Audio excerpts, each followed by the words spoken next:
Good evening, everyone. I'm Carmine Gemei. We all know Memorial Day is about remembering our fallen soldiers. Many of our families share stories about our loved ones at the barbecue.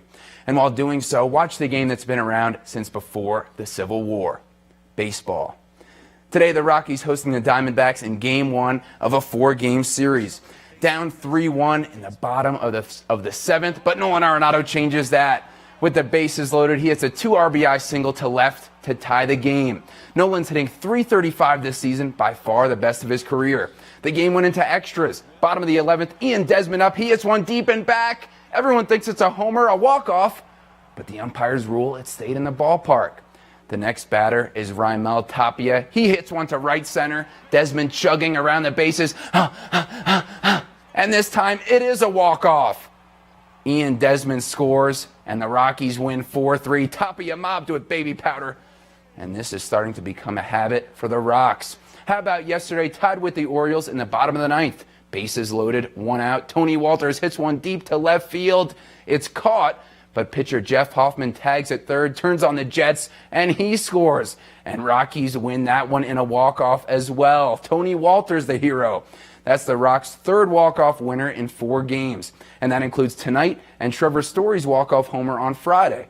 And I went to the only game in that stretch the Rockies didn't have a walk-off, so that tells you a lot about me. Incredible run for those Rockies with all those clutch moments. And staying in Denver, the Broncos are preparing for their third and final session of organized team activities. That'll be Wednesday through Friday. After that, mandatory minicamp is June 4th through the 6th, with the start of training camp in mid-July. Right now, there's a lot of evaluating talent and figuring out how to make the playoffs next season in, unfortunately, the best division in football.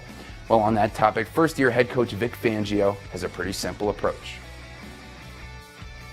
I think that's anytime you're evaluating a player, at least for me it is, both college or free agency or out here, is, do they look like an NFL player? Do they remind you of the good players you've had in the past?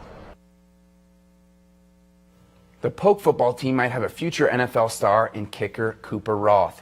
This season, many of you know he was one of 3 finalists for the Lou Groza Place Kicker of the Year award. He also earned the honor of Mountain West Special Teams Player of the Year.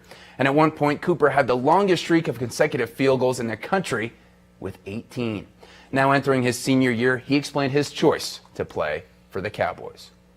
It was a down year when I committed, but they said those who stayed would be champions, and then that next year we were Mountain Division champions, so that was already coming true, and then the next year we were Potato Bowl champs, so I thought just seeing everyone buy into that was really cool, and I think that's just a credit to the state of Wyoming who's put everything into it, and I think that's another reason I chose Wyoming, just because it's the only 4-year university in the state, and you just have everyone cheering for you and rooting for you, supporting you. They know who you are, and I think that's really cool to have.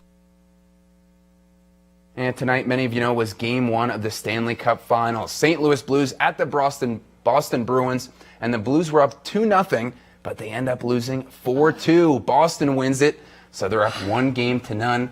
Guys, Game 2 of the Stanley Cup Finals is Wednesday. I really hope we didn't jinx it. I know. We're all rooting for the Blues. All right. Well, we're wearing blue tonight, but we'll see you right after the break. Thanks, Carmine.